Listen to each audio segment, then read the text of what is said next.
السلام عليكم. بسم الله والصلاة والسلام على رسول الله. صلوا على النبي محمد صلى الله عليه وآله وسلم. قصتنا اليوم دارت أحداثها تقريبا بعام 2001 وتحديدا بمدينة عرعر بالمملكة العربية السعودية، وبطل قصتنا لليوم هو شاب اسمه سعد.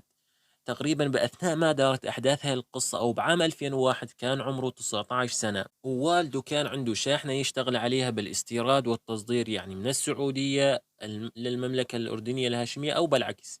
يعني كان والده يشتري بعض الأغراض ويبيعها بالسعودية أو بالعكس، يعني من الأردن للسعودية ومن السعودية على الأردن. المهم سعد هذا من صغره يا جماعة كان دائمًا يرافق والده وعمله، حتى إنه بأيام المدرسة أو فترة الدراسة كان دائمًا بأيام العطل يطلع مع والده، يعني سواء كان على الأردن أو على غير دولة، لكن على الأغلب أبو سعد كان يروح على الأردن. وأبو سعد هذا يا جماعة كان وضعه المادي ميسور نوعًا ما، يعني ما كان فقير ولا كان زنقيل، كان مثل ما نقول وضعه متوسط.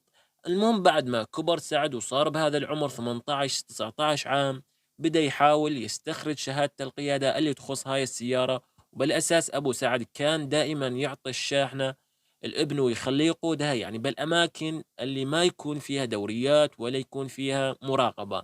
بالفعل بعد ما صار سعد بعمره 18 سنة بدأ يستخرج بهاي الشهادات، وقدر خلال فترة قصيرة أو فترة إنه يحصل على كل الشهادات الخاصة بقيادة الشحن سواء داخل المملكة العربية السعودية أو خارجها. يعني حصل حتى على شهادة دولية مثل ما نقول. بل وبعد فترة بدأ سعد يعني يطلب من أبوه إنه خلاص أني كبرت وصار بإمكاني أعتمد على نفسي وأشتغل على الشاحنة، أنت يعني اقعد واستريح بالبيت، صار دوري أني إني أعمل. وكان دائما يكلم والده بهذا الموضوع، لكن أبو سعد كان يرفض هذا الأمر إطلاقا.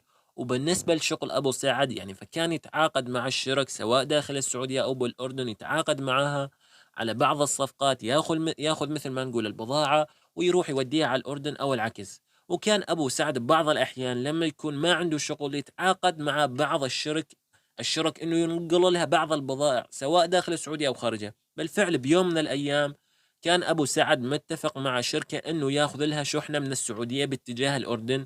لكن بيومها صحى أبو سعد وكان يعني صحى الصبح إنه كان تعبان ومنهك، يعني مباشرة رفع تليفونه واتصل على هاي الشركة مشان يعتذر منهم. فمباشرة إجا سعد على والده وبدأ يكلمه يحاول يقنعه إنه لا تعتذر من هاي الرحلة، راح آخذها وأوديها بإمكاني، يعني بما إني رحت معاك أكثر من مرة أعرف الطريق وأعرف كل التفاصيل.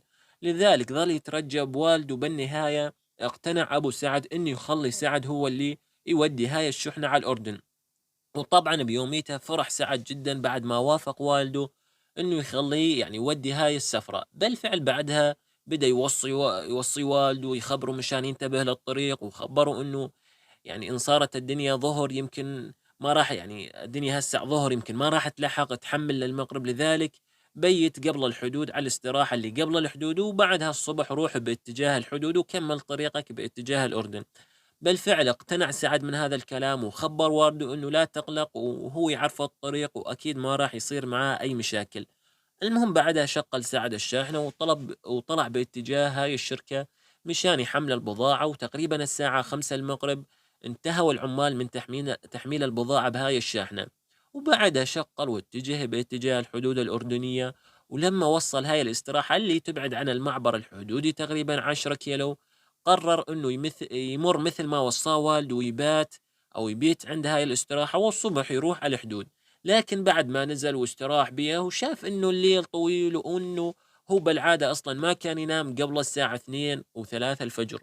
لذلك بعد ما فات على هاي الاستراحة وقعد واستراح، قرر إنه يكمل مسيرته باتجاه الحدود ويقطع الحدود بالليل مشان لما تصبح الدنيا يكون هو موجود داخل الأردن عند هاي الشركة اللي من المفروض هاي البضاعة بيها. المهم تقريبًا بأثناء كانت الساعة 8 المسا ويعني الجو ظلام، ومخيمة ظلام على كل المنطقة، وبين هاي الاستراحة وبين البوابة الحدودية تقريبًا مثل ما خبرتكم 10 كيلومتر. بالفعل شغّل الشاحنة وسعد واتجه باتجاه الحدود. وتقريبًا بعد ما قطع مسافة 4 والّا 5 كيلومتر يتفاجأ بمنظر قريب جدًا. انصدم لمّا شاف امرأة واقفة بنُص الطريق وكانت مسكرة الطريق على سعد ورافعة ايدينها ومبين عليها إنها تستغيث وكان بأثناء يعني راسها مكشوف، شعرها مكشوف، وبعض أجزاء من ثيابها كانت ممزقة. بالفعل اعتقد سعد إنه ربما يعني هذا جن، أو يعني تراولوا يفكر أو هيك، يعني صار عنده كلام إنه معقولة جن. لكن لما اقترب منها قرر إنه يوقف، لأنه اكتشف إنه هاي بالفعل امرأة وتستغيث. لما وقف السيارة يعني بدأت تخبط هاي المرأة على السيارة وتقول له ساعدني الله يوفقك ومن هذا الكلام. فبدأت تترجى إنه يساعدها ويغيثها بالمحنة اللي هي بيها. فبعد ما اقتربت هاي المرأة من السيارة، ومثل ما خبرتكم بدأت تخبط على السيارة وتستغيث، لاحظ سعد إنه في دم نازل من راس هاي المرأة، الظاهر إنها متعرضة للضرب أو للاعتداء.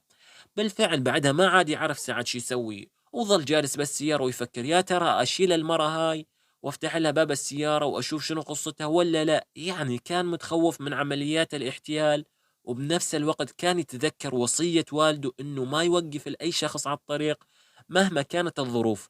لكن بعد ما فكر شوي قرر إنه يفتح باب السيارة وينزل على هاي المرة ويشوف شنو قصتها. بالفعل لما نزل بدت هاي المرة تبكي وتقول له أرجوك ساعدني وخذني من هذا المكان ويريد يقتلني. فقال لها منو اللي يريد يقتلك؟ فهميني شنو السالفة. لكن بأثناءها لأنها كانت تبكي وكانت خايفة ما قدر يفهم منها سعد الأمور، أو ما قدر يفهم منها القصة بالكامل. بعدها طلع سعد على السيارة وجاب معطف وكان يستخدمه وأعطاه إياه وقال لها البس يا بنت الناس استري نفسك. بالفعل بعد ما استرت حالها طلعت معاه بهاي الشاحنة. وقرر سعد بأثناء إنه يعني يمر على شيء استراحة ويفهم من هاي المرة شنو قصتها. يعني لربما تكون مثل ما خبرتكم عملية احتيال أو كذا. يعني بعدين راح يقرر وين يروح بهاي المرأة. فعلا بعدها يعني جلست هاي المرأة تخبر سعد تفاصيل القصة اللي صارت معها. طبعا هاي المرأة أو البنت اسمها بشرى، وعمرها كان 23 عام، وكانت أردنية الأصل، يعني ما كانت سعودية الأصل. بالفعل بعد ما اكتشف سعد انه هاي البنت صادقة وكلامها صادق، يعني ما في اي عملية احتيال بهالموضوع، قرر وخبرها انه راح يرجع على الاستراحة. يعني هو خبرها انه طريقه على الاردن وراح يرجع على الاستراحة ويبيت بهذا الليل عند الاستراحة، والصبح او بعد ما يفهم منها القصة بالكامل يشوف شنو اللي راح يتصرفونه. بالفعل بعدها دور سعد شاحنته ورجع باتجاه الاستراحة اللي ذكرناها سابقا. فبعد ما وصل سعد على الاستراحة راح مباشرة وجاب بعض الأكل والشراب والمي والعصير، وخبر بشرى إنها تنزل تغسل وجهها من الخزان الخاص بهاي الشاحنة، وبعدها يرجعون ويتكلمون بموضوع قصتها. بالفعل بعدها وبعد ما أكلت بشرى وارتاحت صارت تتكلم سعد بقصتها بالكامل. ومشان نعرف تفاصيل قصة بشرى خلونا نرجع بهالزمن لمدة 5 سنوات لورا. المهم مثل ما خبرتكم بشرى كانت أردنية الأصل، يعني تفاصيل قصتها راح تكون بالأردن. بالفعل والد بشرى قديما كان تاجر مجوهرات ومعروف بالأردن، وكانت بشرى هاي البنت الوحيدة لهذا الرجل، وكانت أمورهم كلها مستوية وما عندهم أي مشاكل مع أي أحد. والد بشرى كان له أخ ينقال له أبو عمار، ساكن بقرية قريبة من الحدود السعودية الأردنية. يعني هاي القرية كانت قريبة جدا من الحدود، وبالأساس هاي القرية هي قرية والد أبو بشرى وقرية والد أبو عمار، يعني أبوهم، فيعني أساسهم من هاي القرية. المهم بيوم من الأيام والد بشرى قرر انه ينزل على قريته مشان يشوف اخوه ويشوف بعض اقاربه بهاي القرية. وبالفعل بعد ما نزل، ولانه مثل ما خبرتكم كان تاجر مجوهرات، فكان ما يأمن انه يخلي المجوهرات هاي ببيت ولا حتى بالمحل، فكان دائما يحمل هاي المجوهرات معاه. وبالفعل حط شنطة المجوهرات بسيارته ونزل على القرية. يعني مثل ما كان يعرف هو، مثل ما كان تعرف كل الناس، يعني كان قريتهم أو منطقتهم كانت هادية جدا وما بها أي مشاكل. بالفعل بعد ما نزل وقضوا تقريبا فترة 3 أو 4 أيام بهاي القرية، قرر والد بشرى أنه يرجعون باتجاه يعني المدينة أو على اتجاه بيتهم. وبعد ما طلع من القرية على مسافة 10 كيلومتر انقلبت بهم السيارة على جنب الطريق، وأثناءها كانت بشرى معهم بالسيارة. فبعد ما انقلبت السيارة وحسب ما قالت بشرى انه اجى شاب كان ملثم على السيارة، وبعدها مباشرة بدأ يبحث عن شنطة المجوهرات اللي كانت عند والدي. بالفعل بعد ما فتح باب السيارة وسحب هاي الشنطة أخذ الشنطة وغادر المكان فورا. بعدها وبعد تقريبا ساعة اجت سيارة يعني سيارة كانت مارة من هذا الطريق اجت باتجاه سيارة والد بشرى، وبعد ما اجوا مباشرة خبروا على الشرطة واجت الشرطة، وبأثناء قدروا انه ينقذون بشرى، لكن والد بشرى ووالدتها فارقوا الحياة نتيجة لصدمات قوية تلقوها، يعني نتيجة لهذا الحادث اللي صار معاهم. بالفعل بعد ما توفى والد بشرى ما ظل حدا البشرى نهائيا غير عمها أبو عمار. وعمها أبو عمار يعني كان رجل طاعن بالسن، عمره تقريبا يعني فوق ال65، وجميع خلفته يعني كل اللي خلفهم كانوا من البنات باستثناء عمار اللي كان عمره بأثناءها 14 عام، يعني جميع خلفته كانت الكبيرة واللي أصغر منها والأخرى كانن بنات. لذلك كان هو بهذا العمر ولا زال يعني أكبر ابن عنده اللي هو عمار، وعمره 13 أو 14 عام. وبنفس الوقت كان عنده زوجة، واللي هي محور قصتنا لهذا اليوم. أم عمار هاي يا جماعة كانت إنسانة يعني صعبة جدا، يعني لها مشاكل مع جميع أهالي هاي القرية، وكانت معروفة إنها امرأة عصبية، يعني إلها حكم على زوجها وعلى أبنائها وحتى على الناس المحيطة بها. يعني كانت مثل ما نقول إلها سلطة أو متسلطة على الجميع. ومن المعروف عنها إنها أيضا كانت امرأة بخيلة جدا، وبنفس الوقت كان عندها قطيع من الأقنام، واللي يتجاوز عددها تقريبا يعني 100 راس من هاي الأغنام. وكانت دائما تسرع بهاي الأقنام، وحتى إنها ما تعتني لا بزوجها ولا بولادها، دائما كانت توبخ أبنائها، وإلها مشاكل مثل ما خبرتكم كثيرة. وأبو عمار ما ننسى أنه كان يعاني من أمراض عديدة، واللي منها الضغط والسكر وأمراض ثانية أخرى. فكان ما إله يعني ما إله سلطان حتى على أبنائه ولا حتى على زوجته أم عمار. ولأنه مثل ما خبرتكم بشرى هاي ما ظل لها غير عمها أبو عمار، فبعد ما توفى والدها ووالدتها مباشرة انتقلت مشان تعيش مع عمها أو أبو عمار بهاي القرية. مثل ما أخبرتكم هاي القرية كانت حدودية، فاللي كانت تسويه أم عمار، ولأنه كان عندها يعني أغنام، فكانت هاي الأغنام كستارة للتهريب. يعني أم عمار كانت تشتغل بتهريب الممنوعات وغيره وغيره. على كبر سنه وعلى وضعها هذا كانت تشتغل بتهريب الممنوعات عن طريق قطيع الأغنام اللي كان عندها. يعني كانت دائما تتحجج انه هي ترعى الاغنام خصوصا فترة الليل، وتتجاوز المناطق الحدودية وتعدي يعني تعدي بعض الممنوعات على هاي الاغنام.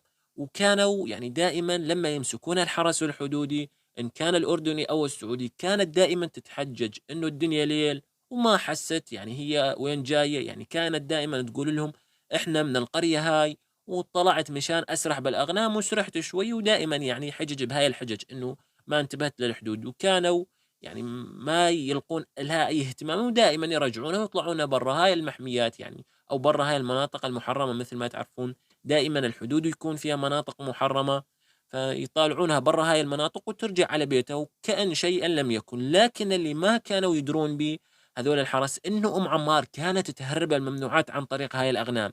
فاللي صار بعد ما اجت بشرى وسكنت ببيت عمها، والوحيدين اللي كانوا بهذا البيت هو عمها أبو عمار وأم عمار وأيضا عمار. أما بخصوص بقية خلفة أبو عمار، فمثل ما خبرتكم كلهن من البنات يعني، وكانن كلهن متزوجات، ونادرا ما يجن على بيت والدهن لأنه ما كان يريدن يعني يصطدمن مع والدتهن أو حتى أنه يشوفن والدتهن أم عمار، لأنه مثل ما خبرتكم كانت يعني تعاملها سيء جدا حتى مع أبنائها وبناتها. المهم بعد ما اجت بشرى وسكنت ببيت عمها أبو عمار، أم عمار بدأت تمارس عليها أساليب الضغط والعنف، وحتى أنها كانت دائما تضربها وتعنفها ومشغلتها بالبيت وكأنها خدامة. وأغلب الأحيان كانت أيضًا تخلّيها تطلع تسرح بالغنم سواء بالليل والّا بالنهار. يعني بدأت تكرف عليها بالبيت وأيضًا تسرّحها بالغنم بالليل أو أحيانًا بالنهار. يعني صارت بشرى تسرح بالغنم فترة الليل، وصلت لدرجة من الحقارة اللي كانت بها أم عمار إنه تخلّي البنت حتى بالليل تسرح فوق ما تكرف عليها النهار كلّه. ويوم بعد يوم كانت تسوء العلاقة بين بشرى وبين أم عمار، لكن يعني لحد الآن مع إنه أم عمار كانت تعنف بشرى وتضربها، إلا إنه بعض الأحيان كان يدافع عنها أبو عمار ولو حتى بالكلام. يعني هو كان مسن، لكن كانت يعني أم عمار ما تقدر تاخذ راحتها مع بشرى. وبعد مرور سنة تقريبا توفى أبو عمار أثر ارتفاع الضغط، يعني ارتفع عنده الضغط وتوفى. مثل ما قلنا لكم كان رجل مسن جدا. المهم بعد ما توفى أبو عمار هين بدت المشاكل وبدت المعاناة بالنسبة لبشرى. فبدأت أم عمار تاخذ بشرى وتعلمها على طريقة التهريب، يعني تخليها تاخذ الغنم هاي وتروح بيها باتجاه الحدود وتهرب الممنوعات، وكانت تجبرها على هذا الشيء يعني رغما عنها. ما كانت بشرى إلها حرية التصرف حتى يعني بأكلها وشربها، ما كان إلها حرية التصرف. لذلك بدأت تعلمها وتخليها تطلع على القنم، يعني ترعى القنم، وبنفس الوقت تعدي هاي الممنوعات. ومر على هذا الحديث فترة 5 ولا 6 شهور، وبعدها بدأت أم عمار تعامل بشرى معاملة لطيفة. فاستغربت بشرى من هاي المعاملة، يعني مثل ما أخبرتكم أم عمار كانت إنسانة عصبية ودائما ما كانت تضرب بشرى، لكن بهاي الفترة بدأت أم عمار تعامل بشرى معاملة لطيفة، وكائنة يعني دائما تقول لها ظلي بالبيت ما تطلعين على الغنم ومن هذا الكلام. فعرفت بشرى بأثناءها أنه 100% في موضوع أو في أمر ما خلف هاي المعاملة. بالفعل بعد ما عدى شهر ولا شهرين على هاي المعاملة الطيبة والحسنة من أم عمار، اجت أم عمار على بشرى وخبرتها أنها هي ناوية تزوجها لابنها عمار. فانصدمت بشرى من هذا الكلام وقالت لها عمار يعني لسه عمره 14، يعني ما يتجاوز ال 14 سنة، وأنا عمري 20 سنة، شلون قدرتي توثقين بعقلك هاي الأمور؟ مستحيل إني آخذ شاب أصغر مني، وكذلك أنا أحس عمار مثل أخوي، عمار لا زال صغير ومن هالكلام. لكن بأثناء أم عمار ما اقتنعت بكل هذا الكلام، وبدأت شوي شوي تحاول تقنع ببشرى، لكن بعد ما اكتشفت إنه بشرى مصممة على قرارها ومستحيل تتزوج من عمار، أم عمار رجعت على عادتها القديمة وعلى طباعها السيئة اللي ذكرناها سابقا. فاللي صار بعدها، ولئن ساءت الأحوال جدا بين بشرى وبين أم عمار، بدت أم عمار تقفل على بشرى الباب، يعني تحطها بغرفة وتسكر عليها الباب وتمنعها من الطلعة من البيت نهائيًا، لأنه عرفت إنه إذا بشرى طلعت برات البيت هالمرة ممكن راح تهرب وأكيد ما راح تظل بالبيت. فبالنهاية أغلقت عليها الباب ومنعتها من الطلعة من البيت نهائيًا. فبيوم بعد يوم وعدت الأيام وعدت سنة على هذا الموضوع، يعني سنة كاملة كانت بشرى محبوسة داخل بيت أم عمار، وما كانت تقدر تطلع ولا حتى تشوف أي أحد وتتكلم مع أي أحد.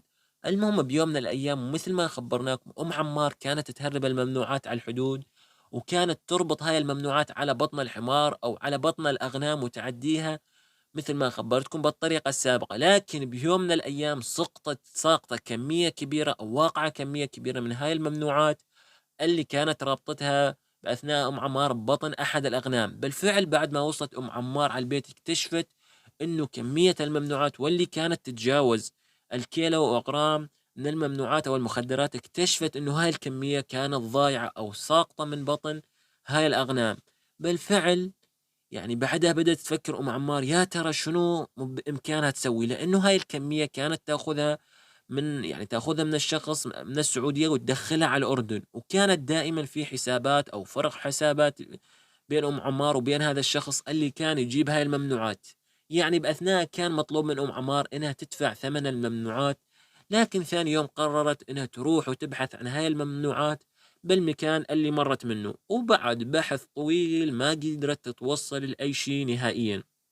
وبعد ما مرت فترة بدأ هذا الشخص اللي كان يجيب لأم عمار بدأ يطالب بثمن هاي الممنوعات، وحقيقة ثمن هاي الممنوعات كان بأثناء ثمن باهظ جدا. ومستحيل أم عمار يعني صحيح تملك هذا المبلغ، بس مستحيل إنها تفرط بمثل هذا المبلغ وتعطيه لهذا الشخص. فبعد هذا الرجال أو الرجل اللي يطلب أم عمار بهذا المبلغ بدأ يجي عليها على بيت أم عمار بالليل ويطالبها بهذا المبلغ، وحتى إنه كان يهددها بسلاح. فبيوم من الأيام فوتته على البيت وقالت له ادخل خلينا نتفاهم. وكان اسم هذا الشاب راشد وعمره تقريبا 37 عام. بالفعل بعد ما فات راشد وجلس طلبت أم عمار من بشرى إنها تسوي شاي وتدخل أو تقدم هذا الشاي للراشد. بالفعل بعد ما فاتت بشرى طبعا كانت يعني مرغمة على هذا الشيء، وقدمت الشاي الراشد وطلعت. فبدت أم عمار تحاول تلمح الراشد إنه أني ما عندي هذا المبلغ، بس يمكن يعني بإمكاننا نحلها بغير مجرى. فهم عليها بساعتها راشد إنه أم عمار تلمح إنه هذا المبلغ مو موجود عندي، بس بإمكاني إني أعطيك أو أزوجك هاي البنت وبعدها نتصافى بالحساب نهائيا. بالفعل يوم بعد يوم بدأ يفكر راشد بهذا الموضوع. بالنهاية فتحت أم عمار بهذا الموضوع بشكل مباشر، وخبرته إنه هي ما بإمكانها تدفع هذا المبلغ، وإنه يعني بإمكانها تعطيه بشرى أو تزوجه بشرى مباشر يعني مقابل هذا المبلغ. فبالفعل بأثناءها وافق هذا الشاب، ولأنه مثل ما تعرفون اللي يمشي بهذا الطريق، طريقة تهريب المخدرات أو يتعاطى وغيره، بإمكانه يسوي كل شيء، ودائما ما يكونون يعني يحبون الأمور الميزينة والنساء وأمور المحرمات.